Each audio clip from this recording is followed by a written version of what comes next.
At this point, we've only looked at the view controller class thus far, but let's look at the other class that comes with every Swift project. The class is called AppDelegate. And if you look at AppDelegate, you're going to see this @UI application main callout.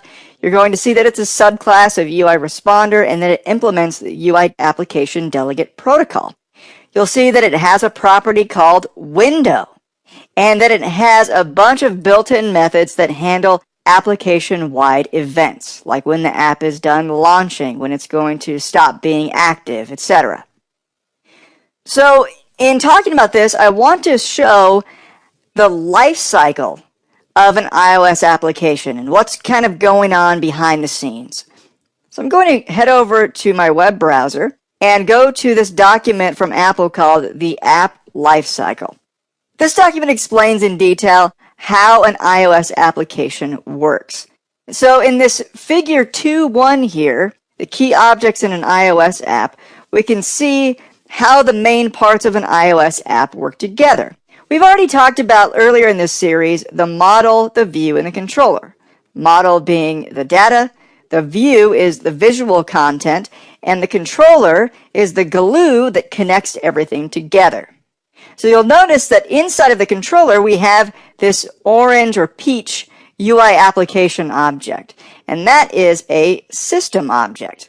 The UI application's job is to interact with the event loop. Now, an event is something that happens like a touch or a push notification being received or the application coming in or out of the foreground, etc.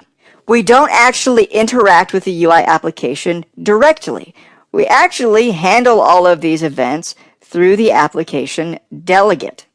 The application delegate interacts with the UI window, another system object. The UI window is the root view for all of the views. And just like the UI application, we don't usually interact with the UI window directly. The UI window contains all the views for our application, and it manages which one we should be looking at which time. And as we talked about earlier, the view controller can interact back and forth with the views and other UI objects. The view controller can also interact with our model data, and the application delegate can interact with both the view controller and our model data as well. Now, if you scroll down this page, you can look at more information about how these different elements work together. There are also more images that explain in more detail how the event loop works. For example, a user touches a screen on an iPad. It notifies the operating system. It places that touch event inside of a queue so that it gets processed in the order in which the event was received. That gets placed in the main run loop, which runs on the main thread for the application. This keeps everything happening in order, one at a time. It notifies the application object.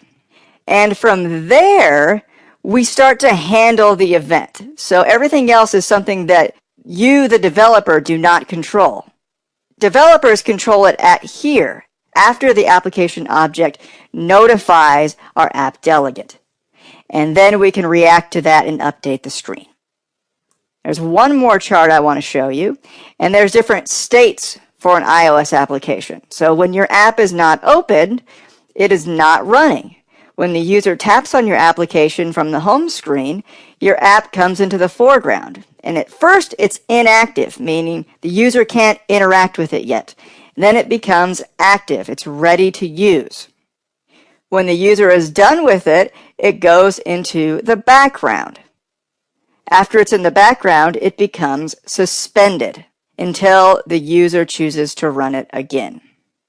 So that's the flow, the life cycle of an iOS application. And again, for more information, you can come to this site and you can read in more detail about how those processes work.